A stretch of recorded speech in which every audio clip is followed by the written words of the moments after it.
Agora mesmo, enquanto você assiste isso, tem um processo acontecendo dentro da sua cabeça que você não autorizou. Não é teoria, é um mecanismo real e ele está funcionando agora, em tempo real. Quando você acorda de manhã e pensa mais um dia, de onde veio isso? Quando você olha no espelho e algo aperta o peito, quem falou primeiro? Quando alguém te machuca e você já sabe exatamente o que vai sentir, quem escreveu esse roteiro?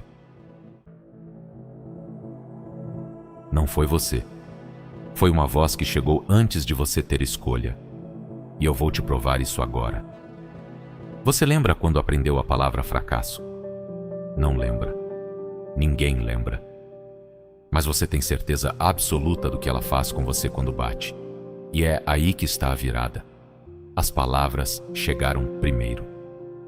As experiências vieram depois. Você não sentiu tristeza e aprendeu o nome. Você aprendeu o nome e passou a vida inteira sentindo aquele nome. Pensa nos rótulos que você carrega até hoje. Tímido, intenso, difícil, sensível, preguiçoso. Algum desses chegou depois que você teve chance de decidir se era verdade? Não. Eles chegaram cedo. Você cresceu em volta deles e passou a defender esses rótulos como se fossem a sua identidade. Mas não são você. São a voz que foi instalada antes de você existir de verdade. Você conhece o conceito de parasita? Um parasita faz 4 coisas. Precisa de um hospedeiro para sobreviver. Consome os recursos desse hospedeiro. Altera o comportamento dele para garantir a própria sobrevivência. E se replica, passando de um hospedeiro para outro. A linguagem faz exatamente isso. Ela entra na sua cabeça antes da experiência. Ocupa o espaço onde você poderia pensar por conta própria. Altera o que você consegue enxergar. E se replica, de pai para filho, de geração em geração, de cultura para indivíduo. Mas tem uma segunda camada. Existe um filósofo chamado Jean Baudrillard que passou a vida mapeando o que ele chamou de simulacro. Uma cópia de algo que nem existe mais. Na prática, isso significa o seguinte: você não reage à realidade. Você reage à versão da realidade que a linguagem te entregou. A notícia não é o fato, é a narrativa do fato. A sua memória não é o que aconteceu, é o que as palavras conseguiram guardar do que aconteceu. E a sua identidade não é quem você é. É a versão de você que alguém conseguiu descrever.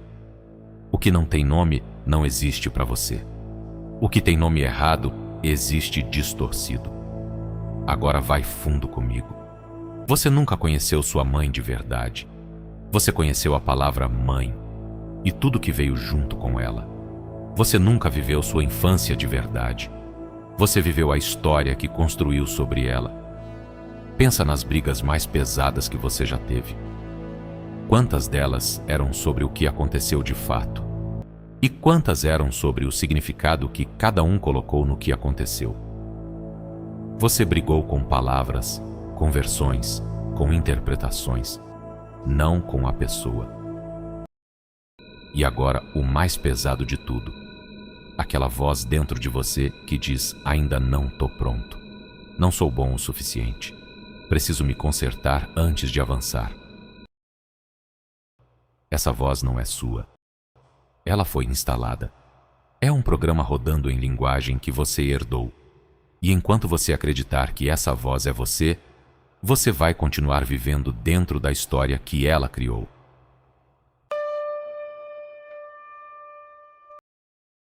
Mas existe uma saída. E ela não é sobre entender mais. Não é sobre ler mais, estudar mais, se analisar mais. Porque tudo isso ainda é linguagem tentando resolver um problema que a linguagem criou. A saída é anterior à linguagem. Pensa no momento mais real da sua vida. O nascimento de alguém. Uma perda de verdade. Um susto que parou tudo. Um amor que chegou sem aviso. Nesse momento, não havia palavras. A linguagem chegou depois, tentando descrever, e não deu conta. Porque o momento real sempre é maior do que qualquer nome que a gente coloca nele. Essa é a brecha. É nessa brecha, nesse silêncio antes do nome, que a saída existe. E essa saída tem um nome simples: confiança soberana. Não é autoestima, não é motivação, não é acreditar que vai dar certo. É uma decisão que vem antes da linguagem. É a certeza de que, aconteça o que acontecer, você vai dar conta. E essa decisão não precisa de prova, não precisa de permissão, não precisa que ninguém valide.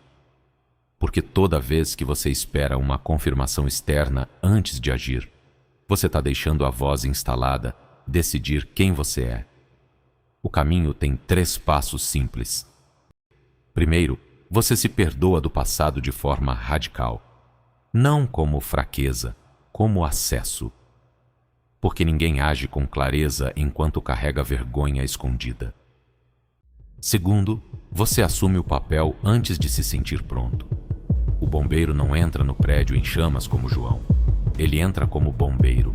O papel da permissão, a permissão da compostura, a compostura dá poder. Terceiro, você para de deixar rótulos decidirem quem você é. Não o que te chamaram. Não o que acharam de você. Não o que você mesmo repetiu por anos sem questionar. Quando você para de precisar que a linguagem diga quem você é, algo muda de verdade. Você para de ser programável. Não no sentido de virar robô ou deixar de sentir. No sentido de que a voz instalada para de te mover no piloto automático. Você começa a perceber a diferença entre o que você sente de verdade e o que a narrativa disse que você deveria sentir. Você começa a ver a gaiola. E quando você vê a gaiola com clareza, pela primeira vez, você percebe que ela sempre foi de papel. As grades eram palavras, as paredes eram rótulos, o teto era a versão de você que alguém conseguiu descrever. E você é maior do que qualquer descrição. Então fica com isso. O momento mais real da sua vida não teve palavras. A linguagem chegou depois e não deu conta. Esse silêncio antes do nome é onde você existe de verdade. Não como conceito, não como rótulo, não como a versão de você que a voz instalada criou. A voz que sai não é sua, nunca foi.